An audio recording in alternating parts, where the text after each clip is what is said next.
But let's talk about the bright side of the movie dahil hindi naman siya all bad because buhat na buhat siya ng mga cast dito. All of the cast were amazing. Like sila talaga yung nagbuhat ng pelikula and pati yung aesthetic ng pelikula. Of course, bigay ko na yun sa pelikula. And of course, Nadine Lustre does not disappoint. As always, I love her so much. As expected, she ate, she mothered, she fight, and she conquered. Say la la la la la.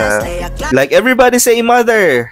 Mother! Bea Benene, Yola Valdez, and the kid were also great. But of course, I have to special mention si Wilbert Ross. Dahil, honestly, na-surprise ako sa galing niya dito sa pelikulang Thor. Honestly, he can do it all. He can do comedy, he can do sexy, he can do thriller, he can do horror, romance, the boy next door, tapos singer pa siya. And I think he's also quite of a dancer. And I think lahat na nasa kanya, lahat ng talent nung binigay ni Lord, gising na gising yata si Ate Girl. Ate Girl.